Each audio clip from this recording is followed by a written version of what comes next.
So we're so going to miss Mary, but we're so thankful for her leadership. And Mary, I'm just so personally thankful for your friendship, both to myself and to Michael. And we're huge fans of Mary Steer. Huge.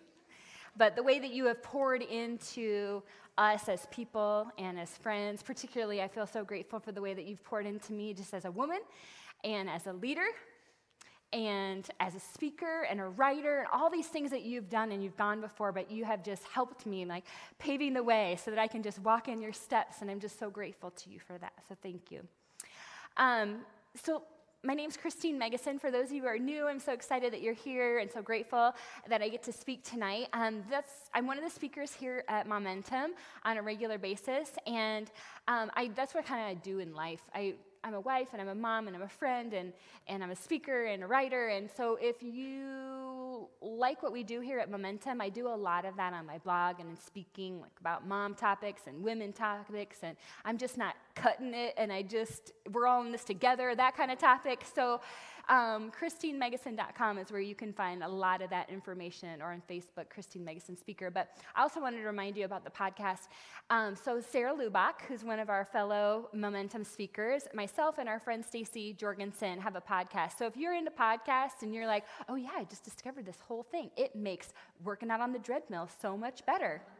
Or riding to work in the mornings, or cleaning my house, or when my kids are taking a nap. I've discovered podcasts. We have one. It's called Straight from the Heartland. It comes out every Tuesday morning, and it's essentially women topics, wife topics, mom topics. What are we working on, struggling, dealing with, laughing about? It's like going for coffee with your girlfriends. So tomorrow's episode that's going to drop tomorrow is life hacks for grocery shopping. Amen? Because we need those. So check out Straight from the Heartland podcast. Find your little podcast app. Search for Straight from the Heartland wherever you listen to podcasts, and you'll find it. So this year, we have had a theme verse, and it's been such a good theme. It's going to be hard for me to let go of this one, because I have enjoyed this year and our theme so much. And it comes from Ephesians chapter 3. So it's up on the screen. Why don't you follow along as we read? It says, I pray that from his glorious, unlimited resources, he will empower you with inner strength through his Spirit. Then Christ will make his home in your hearts as you trust in him.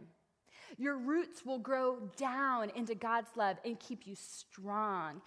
And may you have the power to understand, as all God's people should, how wide, how long, how high, how deep his love is.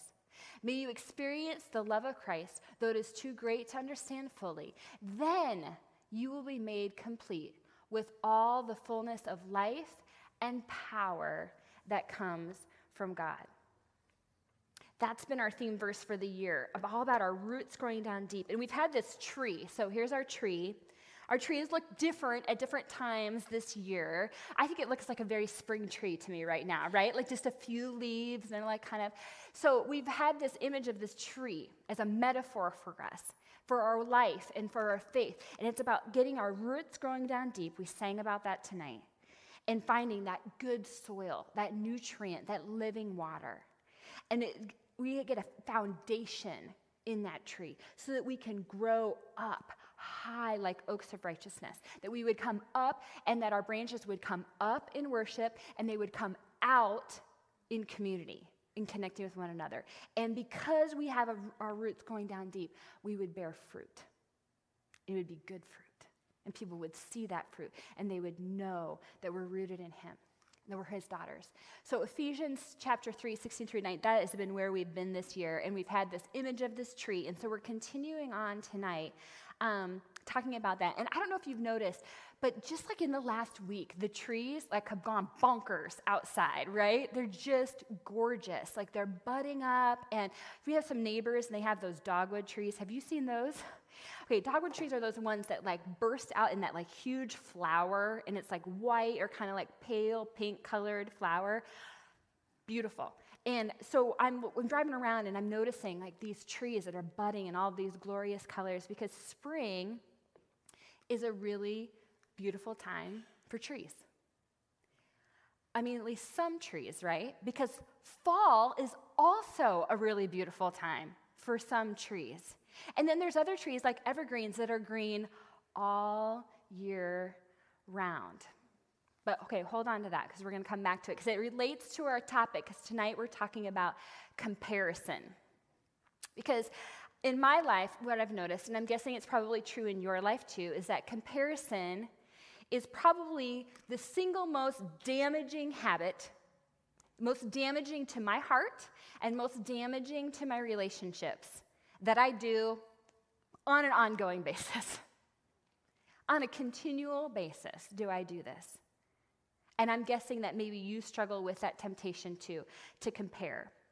So here's why comparison is damaging to us in our relationships. First, comparison steals our joy. It steals our joy. Because every single person out there, when we begin to compare ourselves to others, the truth is that there's always going to be someone better and worse than we are in every single category. There are going to be people out there who are more and less organized, more or less talented, more or less beautiful, more or less fit, more or less patient. You fill in your blank, more or less, what is it for you? But there's always going to be someone who's more or less, fill in your blank. And so if we're determining our joy, if we're measuring our success, how we're doing, or even if we're just determining like our mood for the day, and it's based on where do we think we're ranking that particular moment in comparison to others, then most of the time, a few times we're going to feel thrilled and good. We're going to be like, I'm awesome. I am crushing it right now. A few times. Most of the time, majority of the time, we're going to probably feel disappointed.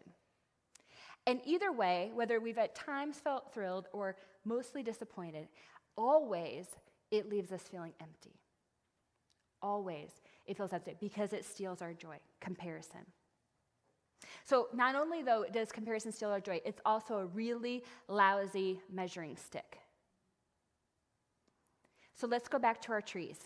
If we're determining how we're doing in life and faith, and we're using comparison as our measuring stick, it's really lousy, and here's why.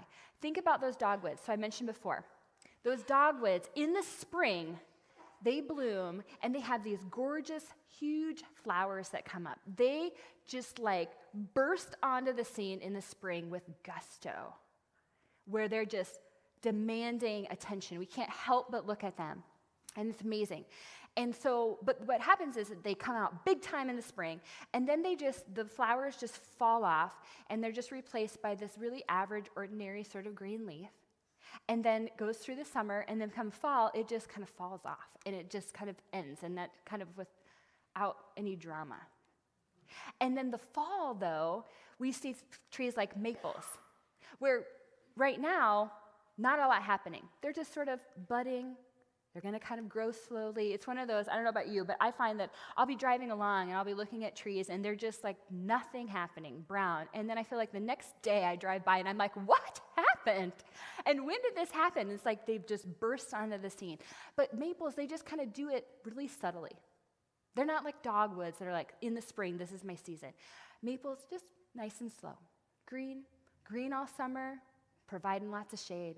But then come fall, brilliant reds and golds and yellows. And we see these gorgeous colors. That's their shining moment. Evergreens. Subtle, unassuming, green, all year round. They don't seem to change a whole lot. Really just kind of, might just miss them being there in the background. They might have a moment around Christmas where they're like, remember us? But most of the time, they're just there like reminding us, right, that God is good and faithful even as we're going through winter in our lives. So we have the dogwoods, we have maples, we have evergreens. But if a maple tree were in the spring, would look at the dogwood like blooming these gorgeous flowers and compare itself to its own just kind of routine, just kind of coming out green and there's a leaf, buds, no big deal, then that maple is going to look at the dogwood and look at itself, and it's going to feel insecure like it's not measuring up. And if an evergreen is going to look at these other trees and think, well, a true tree loses its leaves. A true tree changes colors. Then it's going to feel like it must be inferior because he's not doing it right. Something must be wrong. You get the picture. When we're comparing ourselves to others, and I want to bring it out a little bit because this is momentum, and so we have moms gathered here, and we're thinking in terms of our roles as women and as moms. So let me branch it out. It's not just when we're comparing ourselves to others or comparing maybe ourselves to other moms, but it's also when we're comparing our kids to other kids. So like comparison gets its fingers in a lot of areas of our lives. So when we're doing that, when we're comparing ourselves to others around us, it's a lousy measuring stick because we're not comparing apples to apples.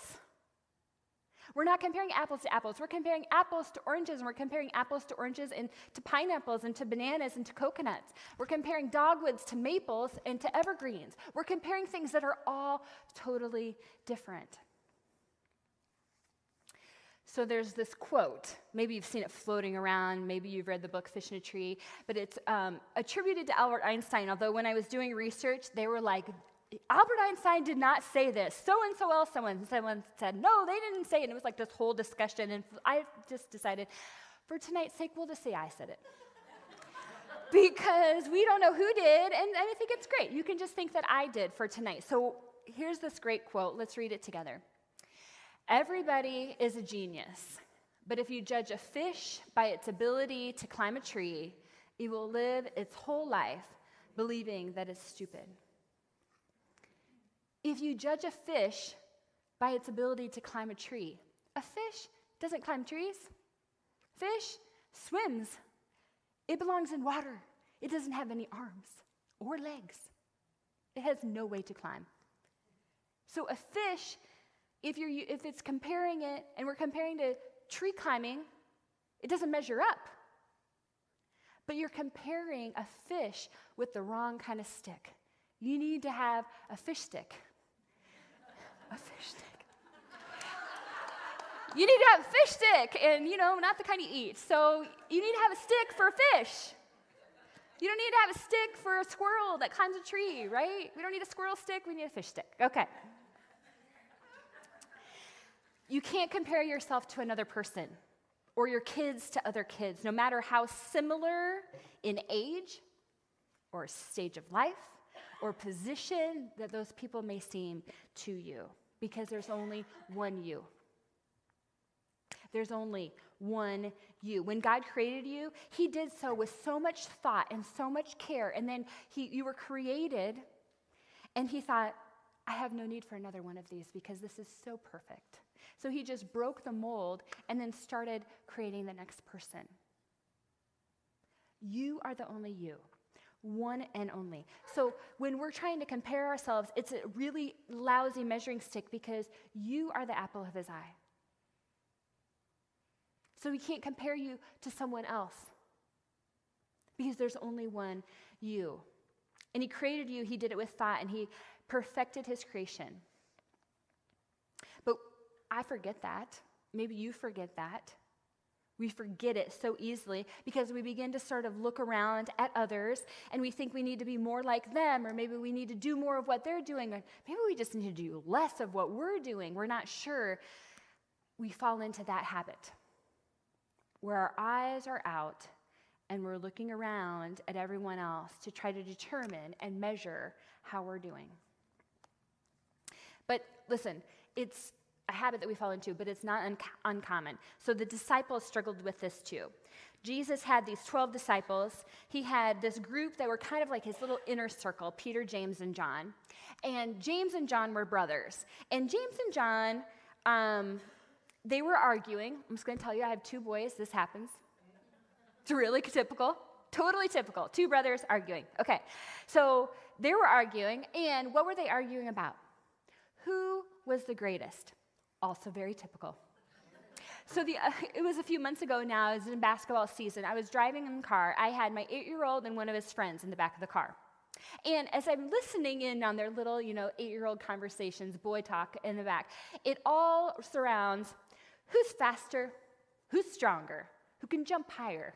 And so they're talking to one another. I'm faster. No, I'm faster. Remember when we ran that race? I beat you. Oh, yeah, but I tripped on my shoelace. Well, okay, if we raced again, I'd be faster. Well, I can jump higher than you are. And it just went on like this in the car. So I remember I kind of stopped and I said, hey, I hear you, and you're just comparing yourselves to one another, and you're trying to compete for who's best and who's greatest. But here's the thing, you're on the same team. Your buddies, your friends, you're on the same team. You don't need to compare and compete with one another. You can say, I'm really awesome in this, and you're really awesome in that, and we can celebrate that. And so I'm thinking, this is really good, right? And so they just stared at me. Didn't have a whole lot to say. But they did kind of stop comparing, so I thought this was a win. Until almost immediately after we had this conversation, I heard them in the back. Oh, yeah, well, my dad's faster than your dad. No, my dad is stronger than your dad. And they just went to comparing their dads instead of each other, right? So, okay, just like the disciples, just like James and John, these two brothers, they're walking along, the disciples are walking, and James and John are kind of tailing up the end of this little group of disciples, and they're arguing. And they're arguing about who's going to be greatest. And they're arguing about, who's the best fisherman? I don't know. Who's the best healer? Who's the best disciple? Anyway, they're arguing about who's the best. And Jesus overhears them. Because basically, at the end of the day, they come to Jesus and they just say, Jesus, here's the thing. You don't have to really say it. Don't have to just say it directly. Certainly don't need to tell it in front of all these guys, but break it down for us. At the end of the day, when we die, when we're in heaven, can I sit on your right and can he sit on your left? Basically, there's 2 seats next to you. We want to know, are we the 2 that are going to be in the seats? They're comparing themselves to one another. They're comparing themselves to the other disciples, and they want to know, how are we measuring up? And Jesus basically responded that they didn't know what they were even asking. They didn't know what they were talking about. They were comparing apples to oranges and dogwoods to maples to evergreens. They didn't know what they were even arguing about and how it works in God. But we find ourselves comparing, right? I do. Because I've forgotten to focus on God, on those higher thoughts, on who he says that I am. And so I get distracted. And I would say that today, in this time of history, at least so far, we have more and more people to compare ourselves to than ever before. So I grew up here in central Iowa, then I went to college about an hour away at Central College, and then I landed my first job here in Des Moines. So I lived in central Iowa essentially my whole entire life. Let's get back to the trees. So when I grew up in here, I saw the trees that existed around here in central Iowa.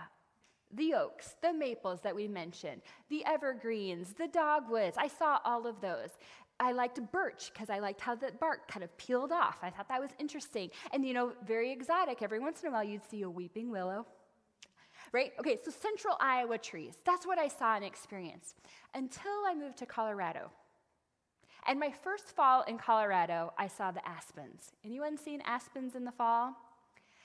Okay, aspens just look like normal green trees until the fall, early September-ish. Then they start turning in this golden yellow color so that you look and you see this landscape, this mountainous landscape is just covered in yellow, the most gorgeous yellow trees that you've ever seen. So I experienced aspens in the fall. And then I traveled abroad and I went to Vietnam and I saw this lush green vegetation of East Asia. So it wasn't until then I returned back to central Iowa that I was kind of looking around and I found myself being like, well, that's no aspen. What's all this brown, dead stuff around here? Where's the green, lush vegetation of Vietnam, right? Had I not gone to those places, had I not experienced Colorado and Vietnam and some of those different vegetation, then I wouldn't know anything is different than the central Iowa trees that I was accustomed to. I wouldn't have been exposed to them. Ignorance is bliss in that matter. Instead, they were forefront of my mind, and I began to feel like things were less than. the way it works, because we live in such a wired world, we have women and their children, their kids doing extraordinary things in our faces all the time, at us. It seems like that. I think they're just doing it. I don't think they even think about me, but it seems like they're doing it at me some days, right? So we live in this wild world, and so now, not only, it used to be that it would just be like your trees in your town, right? Or your people, your neighborhood, your church, maybe your small group that you could kind of compare to. Now we have not just friends, but acquaintances, strangers across the world that we're comparing ourselves to. So constantly we're asking, am I higher or lower than them? Am I ahead or behind them? We're tempted. And we can debate whether what we're seeing on the screen is actually even real. Probably not, right? But the temptation to compare is super strong. So how do we overcome it? How do we overcome the temptation to compare ourselves? Is the solution just, I'm going to shut it all down, I'm going to hole up in my house, I'm not going to see anyone, and I'm going to live this very small, quiet, protected life to just rid myself of the temptation to compare to others? No, probably not. But I'm going to say that sounds really awesome sometimes, right? I've seen the meme going around where it talks about, like, you can't go to your childhood party, or you can't go to the party, you have to stay home in your room and read a book, and how your childhood punishments now is like your adult goals. I'm like, that's so true. Like, there's just a whole lot that I'm like, I'm just really okay. I'll just stay home. So how do we avoid comparison, tempting ourselves? So do we just shut ourselves out? No, we have to live and walk in this world where we're around people, our kids are around people. So how do we deal with this very real temptation? First, about being centered. So we get centered. And his thoughts are, like Heather was saying earlier, his thoughts are higher than our thoughts. His thoughts about me, his thoughts about my kids, they're higher. And so I have to get to know his thoughts. I have to know, what does he say? What does he say about me? What does he say about my children? And so we have to get centered in him, that rooted down in who he is, by letting God remind us how he created us, why he created us. Meditating on scriptures like Psalm 139, where it talks about how wonderfully we are made and how he knit us together perfectly for purpose. And studying, like, how are we wired? Taking tests like personality tests or spiritual gift tests, and learning a little bit more about our design so that we can begin to say, well, that's not me, this is me, and have more confidence because we're rooted in that. No one else on the planet is us.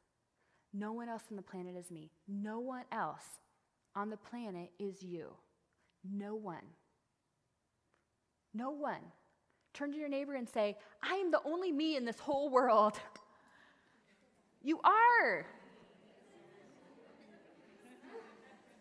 And like I said before, no matter how similar they may seem to you, how similar you think that you are, you're the only one. And when he created you, he did it for a reason, purposeful. It wasn't for you to look around at everybody else and figure out a little bit of them you want and a little bit more of that you want. It's you to just walk out you being the best you that you can be, because we need you. Your kids need you the way God made you. They don't need you to be some other mom. They need you to be you the way God wants you to be. You need to be you. So no more comparing yourself with others. No more comparing your kids with others. You let them be them. You be you. That's the stick that you're going to use. The you stick. It's not the fish stick. It's the you stick. The you stick. So that's the one that you get to figure out. Are you being the best you that you can be? And so you're using the you stick to measure yourself. You're not comparing yourself to others. You're comparing yourself to yourself. What is God saying about you? And are you growing? Are you getting closer to him? Are you becoming more like Jesus? That's the you stick that you're using. And you set a goal on that stick and you say, okay, this is my goal. I want to, whatever. It's not, I want to be faster, harder, deeper, better, stronger than that person. It's, I want to be the best me that I can be. I want my kids to be the best them that they can be. And we get to that place by remembering God's heart for us, his thoughts towards us, and that's found in his word. We find it in prayer. He gets to be our center. Remember, he is the vine. We are the branches. We got to stay connected to that vine. So we're rooted in his word, and in that, then we find inner strength, like we talked about Ephesians 3, inner strength, letting our roots go down deep, keeping us strong, that we'd have the power, what? To understand how wide and how long and how high and how deep his love is for who he made you to be. Not how much he loves all these other people because they seem like they're better than you, how much he loves you and how he's created you. And it says, then you will be made complete with the fullness of life and power that comes from comparison. Is there life and power that comes from comparison? No, it steals our joy. It steals life from us. The fullness and life and power that comes from God. So get centered. Then, once you're centered, then we begin to connect. See what happened. When I reach out and I get to know other women and other kids, when I get connected to other people, that false belief that maybe I have about someone when I stand at a distance in judgment about who they are and how I compare to them, whether I think I'm higher or lower or ahead or behind, when I stand at a distance, I stand in judgment because I don't know them, I don't understand them. But when I'm centered and in that, through Jesus, I'm reaching out towards one another and I'm connecting, now suddenly I'm getting to know women and I'm realizing that, hey, they're just like I am. They're just women, they're just moms, their kids are just kids, and we're all just sort of working it out. And so I see that, gosh, when I get to know someone, I realize that they have days, good days, bad days. And we find some common ground with one another in that. As I get to know someone, I really connect them, it gets past what's on the surface. It's beyond the social media posts. I get past their highlight reel, which I'm comparing to my behind-the-scenes reel, and in my case, it's a blooper reel. So when I get to know someone, I get to really see them for who they are, and that they're flawed and uncertain and struggling just like me, but also they're caring and they're authentic and they're honest and earnest and wonderful. I get to see that, and I get to see that they're trying the best that they can, and that we're doing that together. And that makes me feel connected to them. So there's this gal from my town. I know Amy saw this because Zoe and I talked about it yesterday. So she tweeted or put a Facebook picture up of this. Let me give you background. Okay. High school soccer player. Overtime. Was it overtime? Lost in penalty kicks, okay? So high school soccer team loses in penalty kicks. Her daughter is on the team. Wonderful mom reaches out to text her daughter. Okay, so here it is. Picture of the text. Be proud of how you played, Madeline. I love, love, love watching you play. I have no doubt you'll get the next one. Her high school girl just says, that's a baseball. And then she's like, sorry, soccer ball, soccer ball, soccer ball, soccer ball. But I love this so much. Like, number one, it really made me chuckle and have a laugh. And then I reached out to her, and I was like, can I please use this as an example sometime when I'm talking to moms? And she's like, absolutely. Because I just think this is so us, right? See, what is she doing? She's being a fantastic mom. She's doing a great job. And she's saying, I'm proud of you, and I love watching you play. And she's keeping perspective on what's right and what's great. And she's like, you'll get it. And then such a teenage daughter response. She's not like, thanks, Mom, FYI, I don't want you to embarrass yourself in the future. This is no, she's just like, that's a baseball. And the mom's like, whoops, sorry. But so the mom posts it on social media as sharing it as like a mom fail. Like, Look at this doorknob thing that I did. But don't we connect sometimes through failure? Like we connect through shared experiences, because when she posts this, it just reminds me of like, oh my gosh, I would do something exactly like that. Or I would just leave my kid at school and forget to pick them up. Either way. Like, but we find that we're like, hey, we're both tracking here in our wanting to be a great mom, desperately loving our kids, doing it imperfectly, like connected.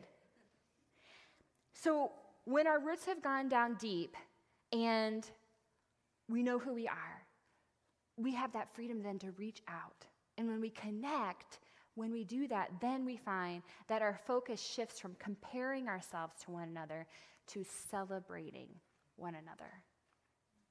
And that's our last way. Here's how we avoid the comparison temptation. We get centered, we get connected, and we celebrate. So we're looking to celebrate one another.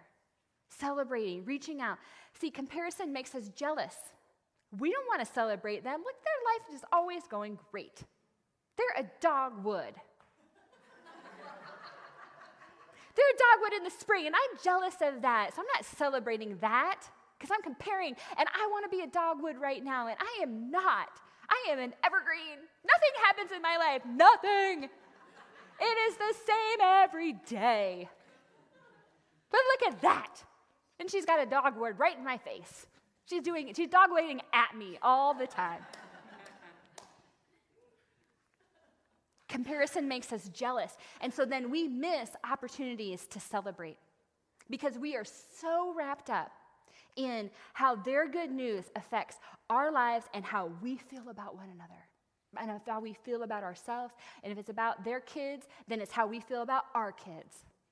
We get so wrapped up that we miss the opportunity to celebrate, because we're so inwardly focused. And why? It's because we've forgotten who he says we are. Because see, if I'm rooted down deep in who God says that I am, then what's happening in your life has no bearing on my life. And I can just be like, bravo, dogwood, bravo. You just go dogwood yourself into the spring, and I'll see you maples in the fall. And then we can celebrate it, because we're like, I'm an evergreen. How would I ever dogwood? I could never dogwood. Like I'm not designed to. It'd be like a fish trying to climb a tree. So then I can celebrate the dogwood, and I can celebrate the maple. I can be excited for the women and for the kids in my kids' life and the things that are happening in their lives. I can celebrate that. So let me just encourage you. If someone in your life is having her season right now, like everything's going great. Like her job is great, her marriage is great, her kids are great. Like life just seems great. She got like a boat, and she's got another house somewhere, and she doesn't have to clean either one of those. Like if somebody's having her season right now, then you just have an opportunity now to be like, this is her season. It's spring, and she's a dogwood, so she is in her glory. And I get to celebrate that instead of feel jealous of that. Because here's the thing, your season's going to come. You're going to have your season. Guess what? Your kids, they're going to have their season. So we get to celebrate when people are having their season. And you know what? That doesn't happen if we're not rooted in who God says that we are. Because we're too concerned about how does this affect me. Here's the other thing. If we are not rooted and we're not connecting and if we're not celebrating, it's not just not celebrating others, but we might miss our own season. Because if we're so focused on checking out what everybody else is doing and determining to try to figure out how to make this evergreen into a maple tree, then all of a sudden God is like, hey, here's the thing. Got a season for you, and you might just miss it. Because your eyes are fixed and focused on other things. And he's like, stick with me. Just stick with me. Trust me. I've got this. I made you just the way that I made you. Only you. For a purpose. Trust me with it. Don't let comparison steal your joy. When we can't celebrate others or when we miss our season, we just let comparison steal a great moment of joy for us. Stop using comparison as your measuring stick. Other people is not who you're comparing yourself to. You're comparing yourself only to who God has said that you are. And you can say, you know what? I think he wants me to grow. But he says that in such a loving, amazing way that you're like, let's do this. Let's grow then. Be you. Be you. In all your dogwood, maple leaf, evergreen way, all your splendor, be you. Center yourself in him, his love, who he says you are. Same with your kids. Who does God say your kids are? Keep centered in that. Then reach out, connect with those around you, and celebrate every season. The ones where you shine and the ones where others do. So I'm going to have you stand. At Momentum, every month, we end with an affirmation. And these affirmations are different every month. Whoever is speaking writes it, and it ties into the topic. So here's the goal. The cards are in the back. They look like this. One side has our theme verse. The other side has this affirmation. It's on the screen. We're going to read it, but you can grab this on your way. What's the point of these cards? Be like, let's waste paper. No. It's, let's take this, put it where you're going to see it. If that's your Bible, great. If that's your bathroom mirror, awesome. If it's in your minivan, put it right there. Where are you going to see this that you can speak this, read this over yourself on a daily basis as a continual reminder between now and the next momentum, and we'll give you another card to focus on, that you can repeat this and affirm who it is that God says you are and what do you know is true when it comes to comparison. So let's read this together. Comparison steals my joy and is a lousy measuring stick. There is only one me in the entire world. I was made perfectly and purposely. The only comparison I can make is to the calling God has for me and me alone. To avoid the comparison temptation, I will center myself in God's word, connect with others in authentic relationships, and celebrate others' moments to shine. And through this, I will be reminded how wide, how long, how high, and how deep God's love is for me. Let me pray. Father, thank you that you love us so much, that you created us purposely, carefully, wonderfully. Lord, oh, how it grieves your heart when we try to be someone that we aren't. How it grieves your heart when we wish our kids were someone that they aren't. So, Lord, we just confess that. We just leave that here. We just leave it before you, and we just say, this is not the life you want us to live. But we're so tempted to do it, God. So give us strength. Lord, forgive us and strengthen us. Let our roots go down deep in you and who you say that we are, who you say that our kids are, that we might stand strong in that. Lord, center us in you. Help us to connect to others in ways that are authentic relationships, that we can just be in this journey of motherhood together with one another in real, authentic ways. And Lord, help us to celebrate. Don't let comparison steal our joy. We want to have so much joy in you, in this life that you gave us, Lord, in others, that we would celebrate and we would glorify, because it's about you. What's happening in their life is about you, God. What's happening in our life is about you. And you're so worthy of that praise. And so strengthen us, remind us, encourage us. We love you. In Jesus' name, amen. I want to encourage you to pick one of these on the way out. Childcare is wrapped up, so you need to scoot if you've got them. If not, and you want to hang around, please do so. We'll be here. Thanks again to Mary. And don't forget about the brunch, and Mom's next. And we'll see you next month, 3rd week of May. That'll be our final momentum.